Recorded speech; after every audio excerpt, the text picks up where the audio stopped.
According to reports, it sounds like the Detroit Pistons and Cade Cunningham are going to come to an agreement on a rookie max extension at some point this offseason. Is this the right move for the Detroit Pistons? We'll talk about this in today's episode of the Locked On Pistons podcast.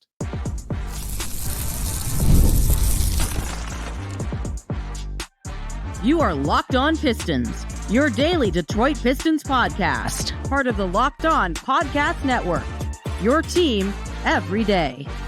What's the deal? Welcome back to another episode of the Locked On Pistons podcast. Per usual, I'm your host, Kuka Hill. You can find me over on Twitter at Kuka Hill. I want to thank you guys for making Locked On Pistons your first listen of every single day. We are free and available on all your podcast platforms. If you haven't already, head to the YouTube channel at Locked On Pistons. Hit that subscribe button or leave us a 5-star review on whatever podcast platform you're listening to this on.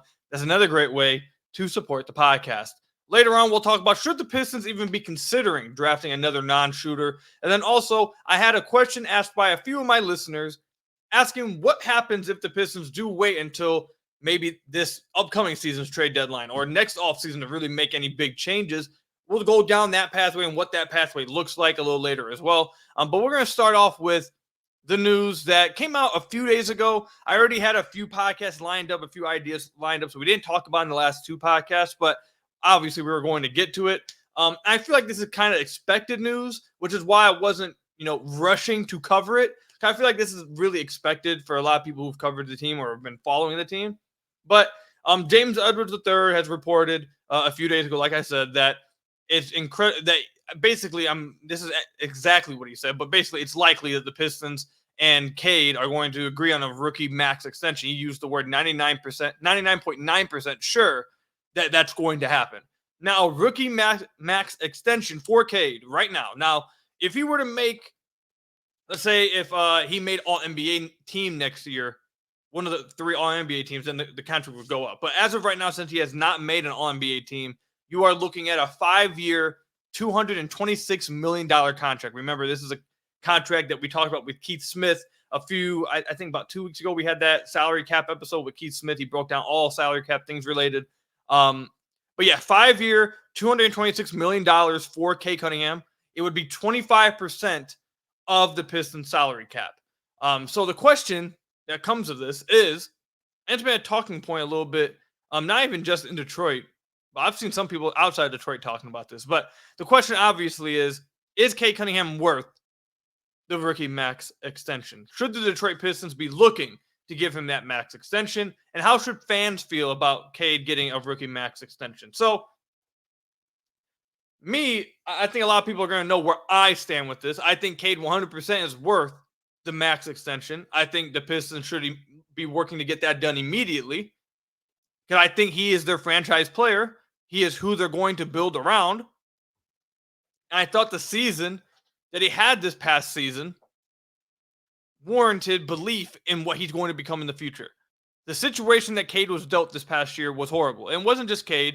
This was a bad situation for a lot of people. But Cade was not given a good situation, like, at all. It was I don't need to get into it. We all know. And despite that, he showcased improvement in just about every area of his game.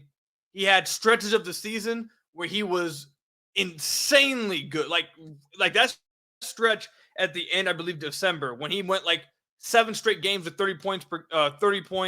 He had 2 40-point games, a 41, 44-point game. One of them was on 71% shooting, didn't miss a shot at all in the second half. He talked about how he played after the All-Star break. He played, I thought, given the situation he had, the fact that he was able to play that well and have that kind of improvement in the situation he had speaks volumes of what he would look like if he was given a favorable situation. Because even despite a non-favorable one, he showed quite a bit of improvement. I'm going to throw some numbers out here just to give you guys, something to look at. So I was watching some Cade film and I was going through some numbers, and I think this really showcases where Cade is heading and why there should be, I feel like, the utmost belief in him reaching that stardom that I think could happen as soon as next year.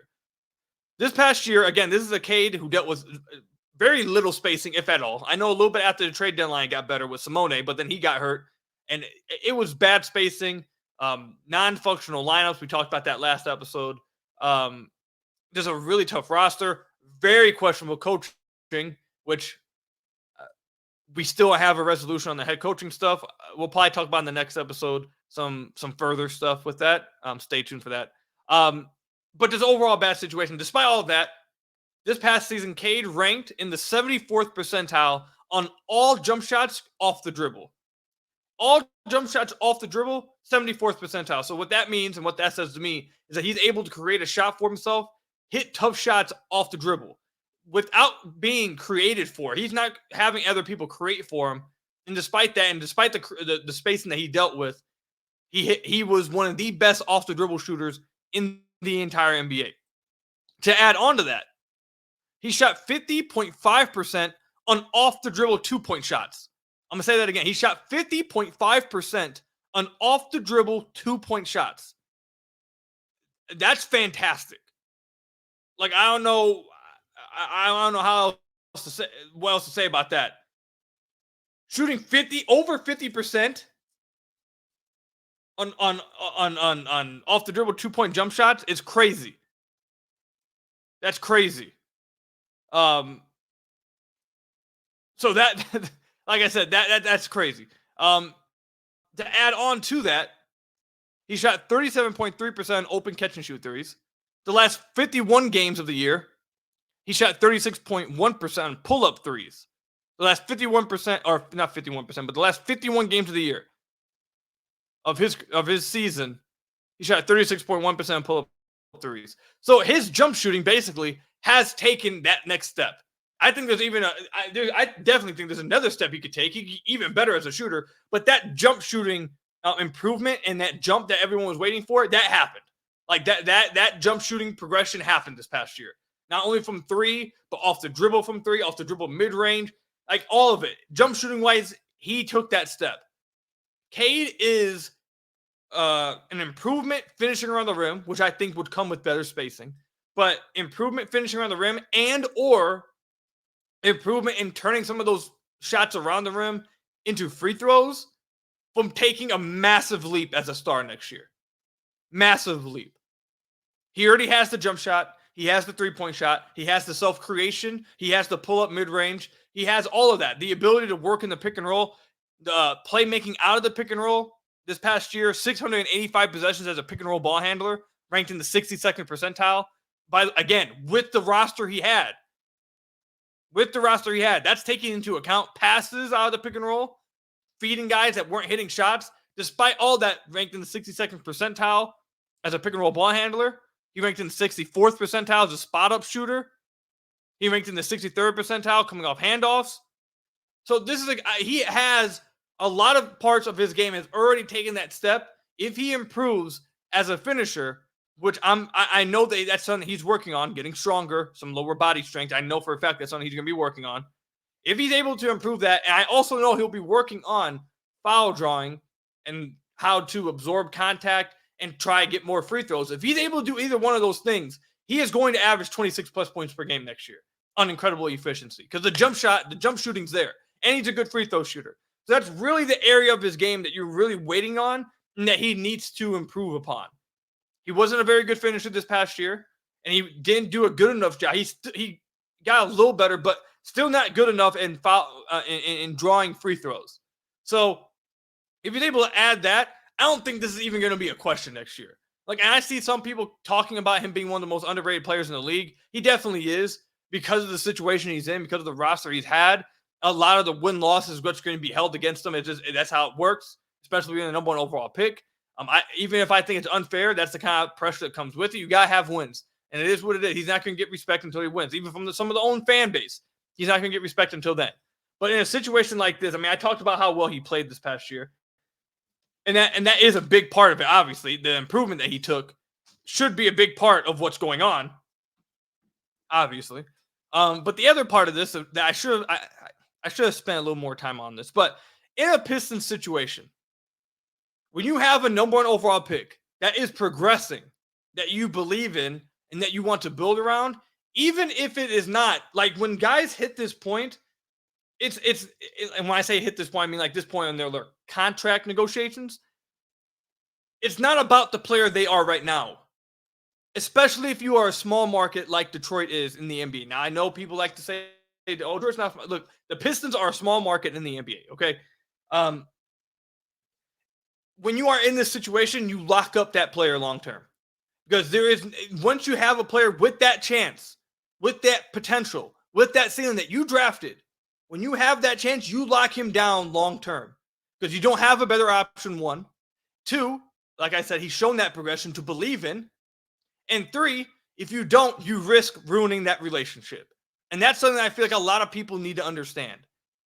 There is more to this. There is more to building a team than just playing 2K. You have to build relationships. And I know there's some people that said that I've seen some people say that, hey, you should just wait till next year. I just wonder what that would do to the relationship if you were to say, hey, Cade, this situation that we put you in has been terrible for yourself. You improved this past year. We believe in you, but we still don't want to pay you. I just wonder what that would do. I'm not saying maybe it wouldn't do anything, but I feel like that's something that you have to take into account. But nonetheless, that's something that every small market team has to take into account with this, especially it's not like this is Cade has been a bust. Has everything went swimmingly for the Pistons? No, it hasn't since he was drafted. But has Cade improved? Obviously, his second season didn't really happen. So his first year to this year, has he improved? Yes. Does he have reason to believe that he's going to be that franchise player? I think so. So it's like it should be a no-brainer, and that's why the Pistons are going to give him this contract.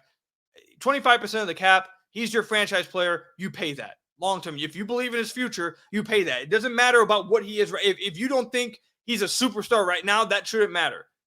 It's a matter of, do you think he's on that trajectory? If you do, you pay him. And I feel like that, and a lot of people in the Pistons organization feel like that, so it should be a gimme.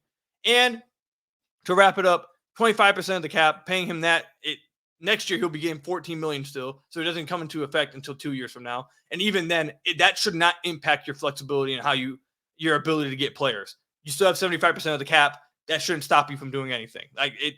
This is how it works. When you get a player like this, you pay them.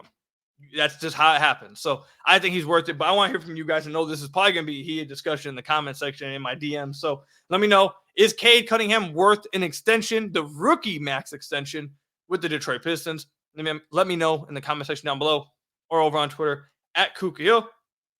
When we come back, should the Pistons even be considering drafting another non-shooter in this upcoming draft? We'll talk about that when we come back. This episode is brought to you by BetterHelp. Give online therapy a try at betterhelp.com/LockedOnNBA and get on your way to being your best self. We all carry around different stressors, whether they be big, small, or a bunch of small things that you're just holding in that end up turning into one big thing. When we keep them bottled up, it can really start to affect us negatively. And therapy is a safe space to get those things off your chest and to figure out how to work through whatever's weighing you down. Trust me, I know how that feels, especially letting small things just build up and build up and build up. And eventually you just let it all out because you've let it build up for so long. It's not the greatest way of dealing with it. So if you're thinking of starting therapy, give BetterHelp a try. It's entirely online and it's designed to be convenient, flexible, and suited to your schedule. Just fill out a brief questionnaire to get matched with a licensed therapist, and you can switch therapists at any time for no additional charge. If you get a therapist and you don't feel like you're vibing with them, you can go ahead and switch just like that at any time with no additional charge online. Get it off your chest with BetterHelp. Visit betterhelp.com/LockedOnNBA today to get 10% off your first month. That's BetterHelp, HELP.com/LockedOnNBA to get 10% off your first month with BetterHelp. So I want to thank you guys again for making Locked On Pistons your first listen of every single day. We're free and available on all your podcast platforms. If you guys see me keep looking down at my phone, it's because anytime I get a notification on Twitter, I'm wondering if it's a Woj noti about the Pistons coaching situation. I feel like we have to be getting some kind of news about that at some point. But again, like I said, thank you guys for making Locked On Pistons your first listen of every single day. Free and available on all your podcast platforms. Hit that subscribe on the YouTube channel. Leave us a 5-star review, whatever podcast platform you're listening to this on. It's another great way to support the podcast. So we recorded the last episode with Ben Pfeiffer. Great guest, great episode. Enjoyed talking with him about this upcoming draft. And one of the things that came up in that episode was the idea of the Pistons drafting a non-shooter. So today I tweeted out, I was like, hey, what do you guys want to hear me talk about on the podcast right now? Because it is a little bit of a dead zone right now. And I'm so sorry about the whole not having a draft prospect episode. I have a lot of stuff going on, and I don't want to cheat you guys and give you a half bleeped prospect episode. I want to give diligent time to a prospect and come out with an episode I feel strongly about, and not just BS my way through. I would never do that. So I need to find some time to try carve out some time, but it's been busy at work, and I'm carving out some time. I'm watching some Dalton Connect videos, some film I should say, because he was the guy you guys voted you guys wanted to hear about most. So I can't promise when that's coming, but I am working towards it. I promise I am. It just is what it is. But anyways, like I said, I tweeted out today. I was like, hey, what do you guys want to hear me talk about? And I had quite a few people say, hey, can you dive into what Ben was talking about with the Pistons potentially drafting a non-shooter that past episode? I said, that sounds like a good idea. Let me dive into that. Because it is, as I said in that last episode, the Pistons find themselves, I think, in a very complicated situation and a tough situation. Not just with the draft, obviously, but their team roster construction, free agency, trades, like everything. This offseason is going to be crazy, I think. But like with the draft, they do find themselves in an interesting situation because, and again, we kind of hit on in the last episode, but we didn't dive completely into it. The Pistons badly need shooting. They need 3-and-D guys. Like, that is very clear. Like, that is, spacing is probably at the top of their needs. They need shooting desperately. However, they also just need talent. Like, they need talent at the end of the day. And when you win the least amount of games in franchise history, and you set the record for most losses in a row in a single season, you are far away, with that roster, you are far away from playoffs, play-in. There's a lot of things that need to happen. So, this is where the Pistons find themselves. And I know myself, I said a few weeks ago, the Pistons should not even be considering someone who cannot shoot on this team in the draft. They should not be considering it. However, it's not that I'm coming off of that claim completely. I'm just more so open-minded right now because I do understand this. The Pistons need talent. So, at 5, should the Pistons just go and reach on somebody that maybe isn't fifth overall pick talent, but fits as a shooter? Like maybe like a Dalton Connect? Do they go that route? Someone who can just shoot, but maybe isn't fifth overall pick, doesn't have that kind of upside. And again, I haven't looked into him yet, but based off what I'm reading, what Ben said this past episode, just going off of that. And even if it's not Dalton Connect, if you think that he has a higher ceiling, whatever, just whatever, player X that can shoot, but doesn't have that high of a ceiling, do you go that route with what this team just had? Or do you still swing for the fences and just go for whatever player will end up being the best player at 5? And my draft philosophy usually has always been, you draft best player available every single time. It doesn't matter to me about what you have in your roster currently. Most of the time, again, like I said, most of the time, it doesn't matter what you have in your roster. It doesn't matter to me because in the draft, you want, I think, the best possible player at that pick. Imagine if the Pistons have had it happen. You went with Luke Kennard, who was a fine player, but then right after that was Donovan Mitchell. And you picked Luke because he was a fit player. Maybe not the best player there, but more of a fit. And now Pistons fans regret that to this day. Imagine if the Pistons were to have drafted player X that is a shooter, but doesn't have that much of an upside. And let's say that person is, okay, he fits with, he provides some value because he can space the floor. He's a fine player. But then a guy that went after them that maybe couldn't shoot in like 4 to 5 years is a superstar, is an absolute bona fide star, but the Pistons didn't draft him because he couldn't shoot.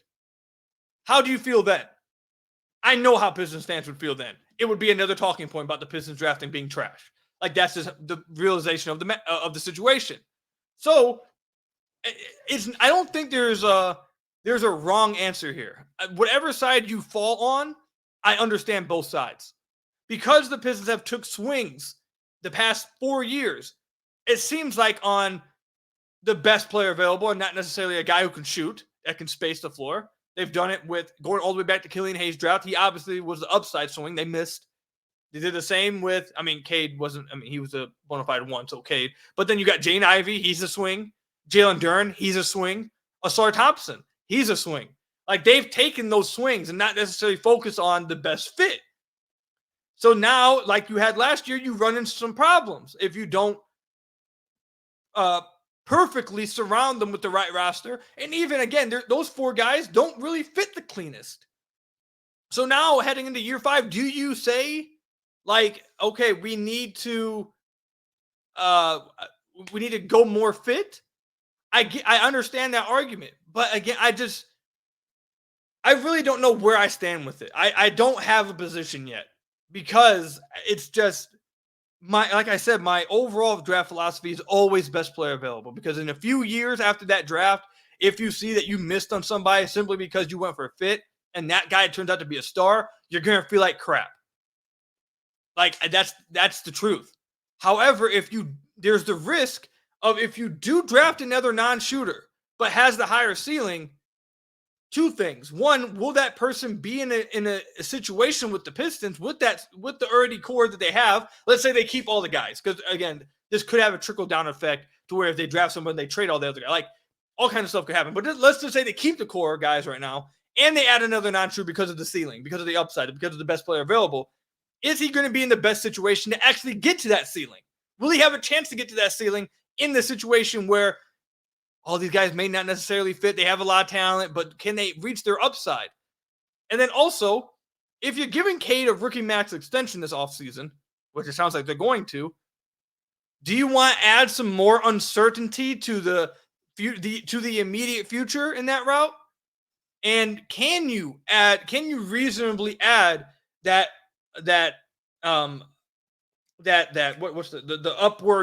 upside swing, I should say, my goodness.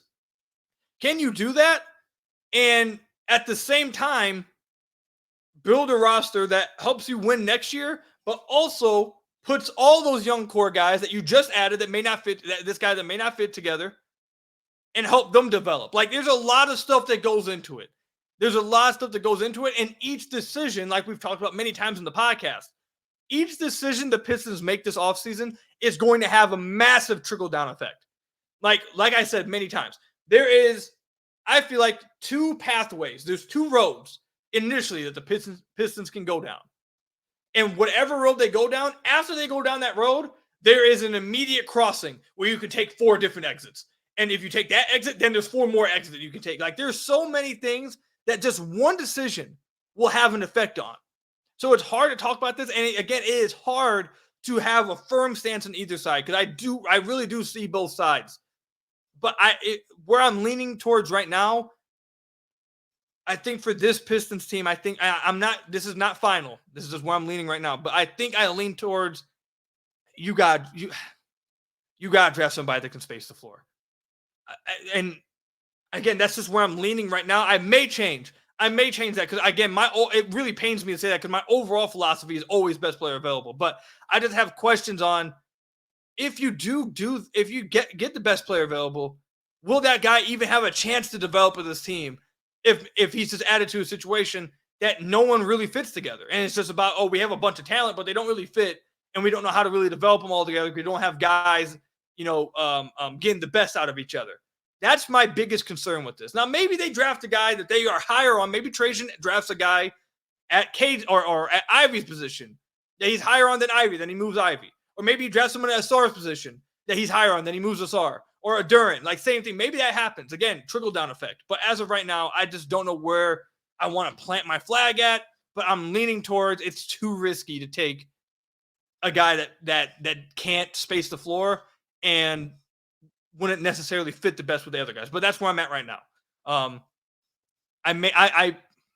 Again, that's not my overall draft philosophy. So I may change off of that. So don't hold me to it. But where are you guys leaning with that? It's a very interesting discussion. And again, I can see both sides of the coin. So let me know in the comment section down below or over on Twitter at Kuka Hill where you guys stand with this. When we come back, I had a few of you guys ask me, and I wanted to make a segment out of it. What if the Pistons waited till this trade deadline to really make any changes, or next offseason? What does that look like?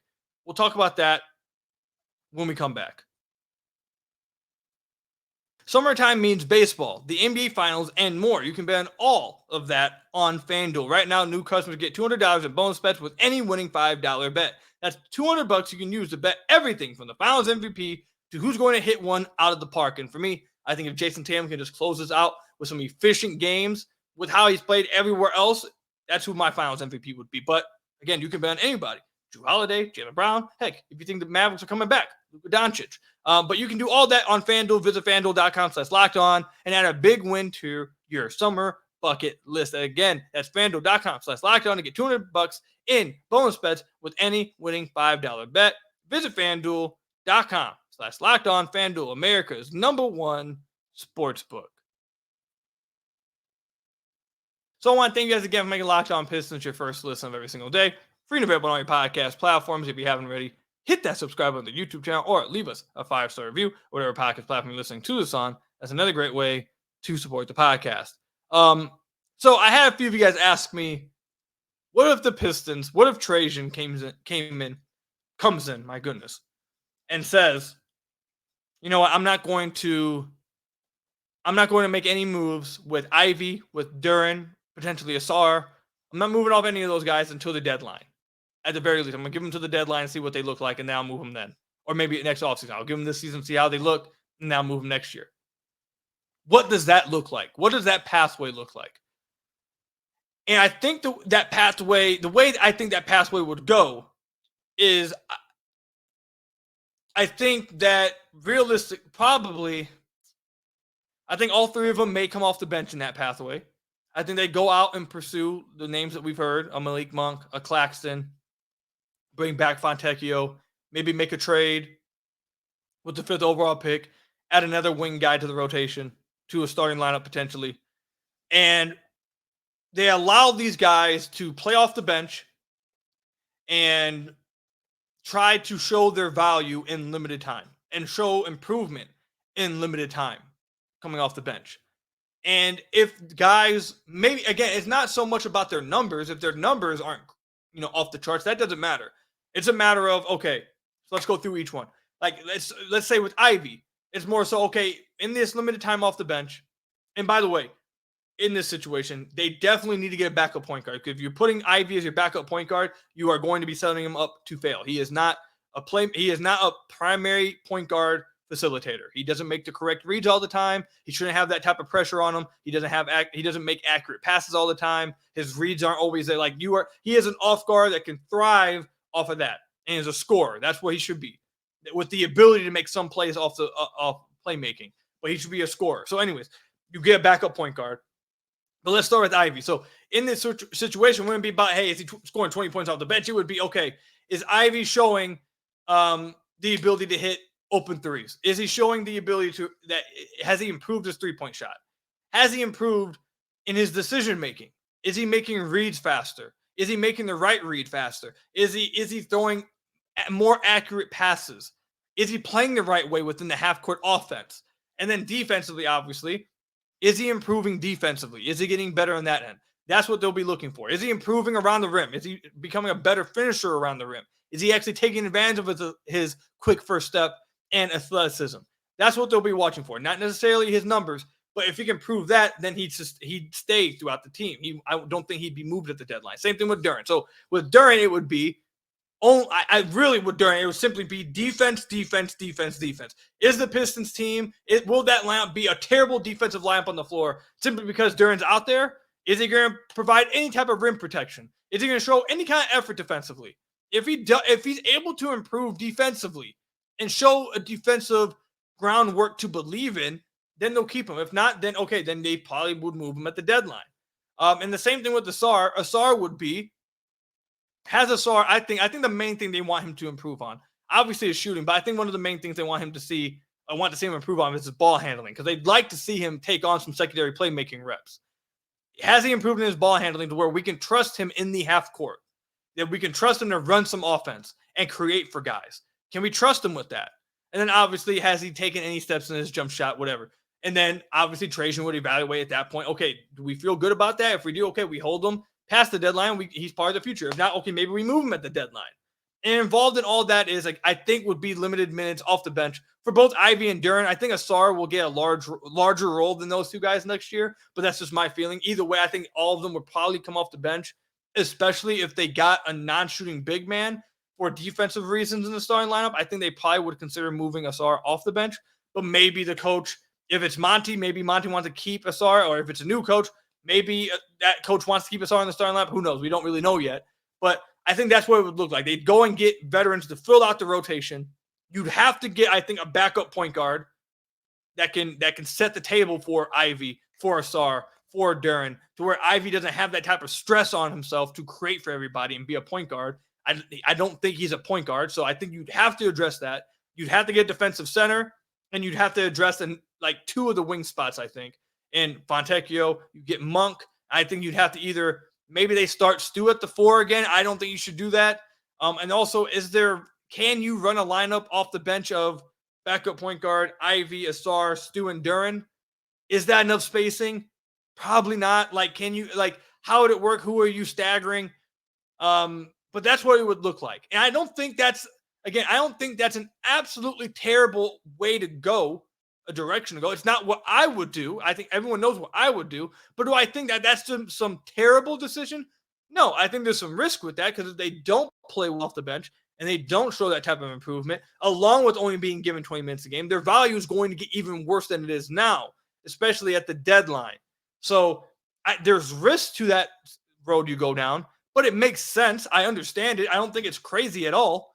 Is there some risk to it that I wouldn't necessarily take? But if you do go down that route, that's what I think happens. That's what I think the evaluation would be of each player. That's what they would be looking for. And the must roster decision that would happen, you have to get a backup point guard to play with Ivy, and you have to get a defensive center for Duren to learn from in that starting lineup. Those are the main things. And obviously you need to address the wings somehow, some way. But that's what I think it would look like. But that's all I've got for you guys today. Let me know what you guys think.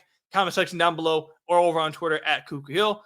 Stay safe out there. Thank you guys for making Locked On Pistons your first listen of every single day. We're available on all your podcast platforms. Hit that subscribe on the YouTube channel. Leave us a 5-star review, whatever podcast platform you're listening to this on. And until next time, I will see you guys later. Again, stay safe out there. And until next time, peace out.